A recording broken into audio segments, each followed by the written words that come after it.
देखिए, लॉयर, अधिवक्ता, मैं खुद एक एडवोकेट हूं और मुझे इसका एक स्लोगन बड़ा पसंद आया।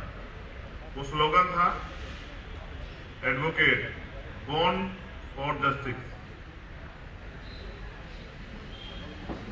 तो ये इतना अट्रैक्टिव था कि इसने मेरे जीवन पे एक बड़ा असर डाला। Advocate, lawyer, born for justice. अब ये बड़े लंबे समय से देखा जा रहा है कि वकील अपनी जिम्मेदारियों को अदा कर रहे हैं। सिस्टम का एक बहुत मजबूत हिस्सा है एडवोकेट।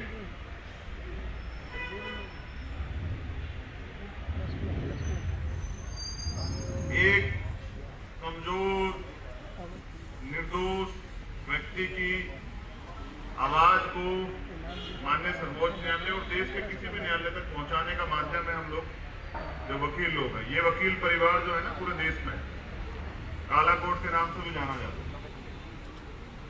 ये इसलिए है कि न्याय सुनिश्चित हो सके। मैं खुद इस सिस्टम में बहुत लंबे समय से देख रहा हूं कि जब सरकार अपने अपराधों को छिपाने का काम करती है तो वो सरकारी तंत्र का दुरुपयोग करती है, और अभी कुछ दिन पहले वही हुआ। हमें उम्मीद रहती है कि माननीय सर्वोच्च न्यायालय या पूर्व न्यायपालिका का कोई सा भी, कहीं भी वो किसी क्षेत्र से हो, जिले में हो या प्रदेश में हो, वो हमारी आवाज को या हमारे ऊपर जो हमले हो रहे हैं उनसे हमें सुरक्षा देगी, बचाव करेगी। हमारे फंडामेंटल राइट जो है, कॉन्स्टिट्यूशनल राइट जो है, वो सुरक्षित रहेंगे। लेकिन पिछले कुछ समय में ये देखा गया है कि सर्वोच्च न्यायालय हो या हाईकोर्ट द्वारा जो फैसले दिए गए हैं उनसे न्यायपालिका के प्रति कमजोर वर्ग के लोगों का जो है भरोसा वो कमजोर हुआ। तो आज हम लोग इसलिए यहाँ इकट्ठा हुए हैं कि दिल्ली दंगे पे जो अपराधी लोग हैं जिनके लिए कार्रवाई के लिए प्रयास किया जा रहा था, और मेरे साथी, मेरे खुद के पर्सनल वकील भी हैं सुप्रीम कोर्ट में, कई मामलों में आपने मेरी जो है पैरवी करते इनको देखा होगा। एक सुप्रीम कोर्ट के सीनियर एडवोकेट पे सिर्फ इसलिए रेड डाली जाती है कि वो न्याय सुनिश्चित करवाने में मदद कर रहे हैं। जब सिस्टम न्याय नहीं देगा तो सरकार का दबाव में रहेगा, तो न्यायपालिका से ये उम्मीद थी कि न्यायपालिका कुछ ऐसे डिसीजन लेगी जिससे सरकार पे दबाव बनेगा। जब आदमी थक हार जाता है पूरे सिस्टम से लड़ते हुए, तो न्यायपालिका से उम्मीद, क्योंकि न्यायपालिका सरकार से भी बड़ी होती है। जब इस लोकतंत्र में हम सरकार किसी फैसले सहमत ना हो तो हम न्यायपालिका की तरफ देखते हैं कि वो सरकार के ऊपर ठोस जो है एक्शन लेगी और उनको कहेगी कि वो व्यक्ति की स्वतंत्रता, व्यक्ति की आजादी को छीनने का काम ना करे। तो दिल्ली दंगे में जो रोल आरएसएस और बीजेपी के लोगों का रहा है उसको उजागर करने के लिए जो एविडेंस इकट्ठा किए गए थे उसके लिए महमूद भाई काम कर रहे थे, और दिल्ली के स्पेशल सेल द्वारा 15 घंटे पूछताछ की गई। पूछताछ के नाम पे टॉर्चर किया गया। कोई और व्यक्ति होता तो शायद टूट जाता। 15 घंटे एक बड़ा समय होता। जिस तरह से महमूद भाई यहाँ बैठे हुए हैं, जिस तरह से उनके साथ अपमानजनक रवैया किया गया, उनके साथ मारपीट की गई, ये बहुत दुखद। कोई और होता तो टूट जाता, लेकिन मुझे खुशी है इस बात की कि एक अम्बेडकरवादी एडवोकेट अपने सिद्धांतों पे खड़ा रहा, उनका सामना करता रहा। 15 घंटे के बाद भी स्पेशल सेल को हार के वहां से जाना पड़ा। अब स्पेशल सेल अपनी ड्यूटी कर रही है। कौन सी ड्यूटी? जो सरकार उनसे करा रही है। सेंटर की सरकार जो आरोपियों को बचाने के लिए करवा रही है वही जो है स्पेशल सेल कर रही थी। और मैं तो इसको बहुत लंबे समय से भुगत के आ रहा हूं कि जब आपको बेल भी मिल जाती तो आप कहने से लग जाती और पूरा तंत्र आपको तोड़ने पे लग जाता है। तो कुछ लोग हैं जो सिस्टम से लड़ रहे हैं और भी साथी सिस्टम का के विरोध में लड़ रहे हैं, लेकिन महमूद भाई उनमें से एक मजबूत आवाज है कि देश के वंचित समाज की जो कमजोरों के लिए लड़ते हैं। तो पिछले कुछ दिनों में जो फैसले, चाहे वो दलितों के खिलाफ हो, आदिवासियों के खिलाफ हो, मुसलमानों के खिलाफ हो, या कमजोर वर्ग के लोग किसी भी व्यक्ति के खिलाफ हो, गरीबों के खिलाफ हो, कई मामलों पे जो फैसले आए हैं, उसके में जो माननीय सर्वोच्च न्यायालय का रवैया रहा है, उससे कमजोर वर्ग के लोगों का जो विश्वास है वो कमजोर हुआ है न्यायपालिका के प्रति। ये नहीं होना चाहिए, ये बहुत गंभीर है। और वकीलों पे हमले, जैसा मैंने कहा कि हम वो माध्यम है जो एक व्यक्ति जो जिसपे आरोप लगा है और वो उसको न्याय दिलाने के लिए सुप्रीम कोर्ट, हाई कोर्ट या जिला न्यायालयों में जो प्रस्तुत होते हैं, या वो कड़ी है जो न्याय सुनिश्चित कराते हैं, न्याय दिलाते हैं। हम पे हमला, वकीलों पे जो हमला है, वो संवैधानिक व्यवस्था, भारत के संविधान, न्यायपालिका पे बड़ा हमला है। लोगों का विश्वास न्याय व्यवस्था से डगमगाने लगेगा अगर ये हमला जो है लगातार जारी रहा। इसलिए हमने तय किया है कि अत्याचारों के विरुद्ध जो है न्याय प्रणाली को सशक्त एवं जागरूक करने के लिए माननीय सर्वोच्च न्यायालय को 22 तारीख को 3 बजे ज्ञापन जो है वो दिया जाएगा, जिसमें वकील लोग रहेंगे, जिसमें हमारी तरफ से भीम आर्मी के जो जितने भी वकील एसोसिएशन के लोग हैं वो सब लोग रहेंगे।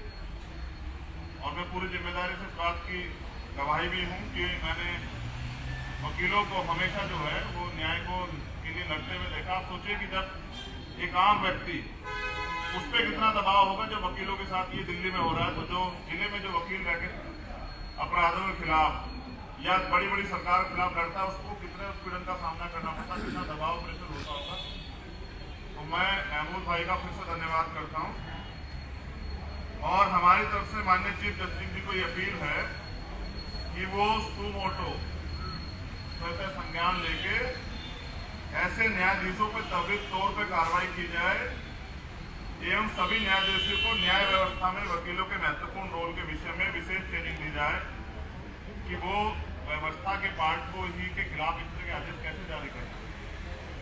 बड़ा गंभीर है मामला कि कैसे एक जज जो है, जो माध्यम है, उसके खिलाफ ये इस तरह के ऑर्डर जारी कर देते हैं कि पुलिस जाकर उस पर टॉर्चर करती है, जिससे कि इस प्रकार की अवांछित कार्रवाई पुलिस या प्रशासन द्वारा न्यायिक आदेशों का गलत इस्तेमाल किया जाता है।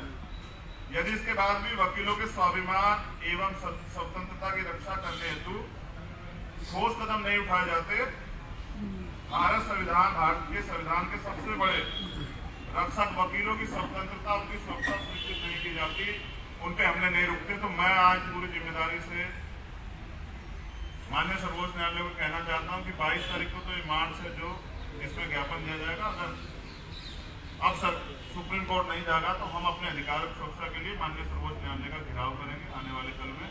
मैं इससे बिल्कुल पीछे नहीं हटूंगा और बहुजन समाज के लाखों लोगों के साथ देश की सबसे बड़ी सुप्रीम व्यवस्था सर्वोच्च न्यायालय का घेराव करूंगा। हम वकीलों पे हमला बर्दाश्त नहीं किया जाएगा। ऐसे न्यायाधीशों को सरकार, तो माननीय सर्वोच्च न्यायालय जो है इन पर निगरानी करे और उनको ट्रेनिंग दे कि इस तरह के ऑर्डर किसी दबाव में ना निकालें। ये बहुत दुखद है। मैं, अगर आप इससे जुड़ा कोई भी सवाल जो है टेक्निकली रखना चाहते हैं तो मैं और महमूद भाई इसका जो है जवाब देंगे, मगर ये दुखद है। और इसलिए इसकी भर्त्सना करने के लिए और इसके खिलाफ खड़े रहने के लिए अड़िग रह के ना वकीलों पे हमले बर्दाश्त किए जाएंगे, ना तानाशाही का रवैया सरकारों का हमें तोड़ सकता है। इसलिए आज सर्वोच्च न्यायालय का संज्ञान लें, वरना सर्वोच्च न्यायालय तैयार हो जाए कि हम सर्वोच्च न्यायालय का बहुत जल्द जो है इस मार्च के बाद घेराव करेंगे अगर हम वकीलों के पे जो है ये हमले जारी हैं। धन्यवाद।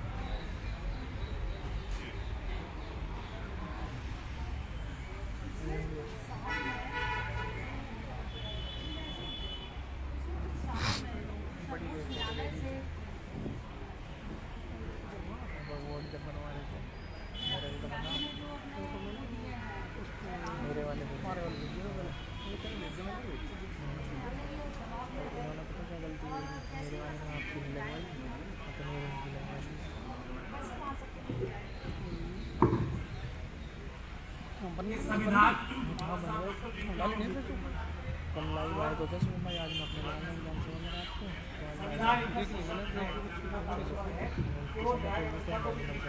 उसके ऊपर जैसा कि 4 सुप्रीम कोर्ट के जजेस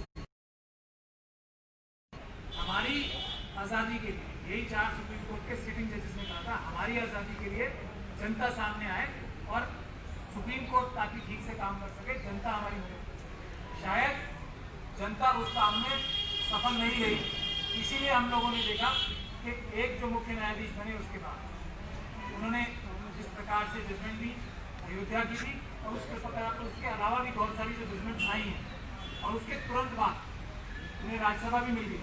तो ये शायद जनता की कमी रही है कि वो सुप्रीम कोर्ट की सुरक्षा के लिए उठ नहीं खड़ी हुई। और जो हमारे भाई ने अभी ऐलान किया है कि सुप्रीम कोर्ट का घेराव किया जाए, वो भी सुप्रीम कोर्ट को सशक्त करने के लिए किया जाएगा कि आप लोग जो है किसी दबाव में मत आए। जो 4 जजेस आए थे दबाव में, इस प्रकार से आप बिल्कुल दबाव में ना आए। देश की जनता जो कि देश की मालिक है वो आपके साथ खड़ी है, किसी सरकार से डरने की कोई आवश्यकता नहीं है। हम लोग इस नज़र से सुप्रीम कोर्ट का घेराव करेंगे। आज देखिए किसानों के लिए भी क्या हुआ, तो किसान भी आज निराश हो रहे हैं सुप्रीम कोर्ट से। तो इस सब का जो हम अधिवक्ता गण है, सबसे ज्यादा दुख हमें कि सुप्रीम कोर्ट के ऊपर से किसानों का विश्वास उठ गया। ये कितने बड़े दुख की बात है, हम लोगों का दिल रो रहा है, इसका खून के आंसू रो रहे हैं। तो वो सुप्रीम कोर्ट के ऊपर और भारत के संविधान के ऊपर जो बाबा साहब ने बनाया था, उस पर विश्वास स्थापित करने के लिए सुप्रीम कोर्ट का घेराव भी किया जाएगा। ये तो 22 तारीख की सिर्फ एक झांकी है।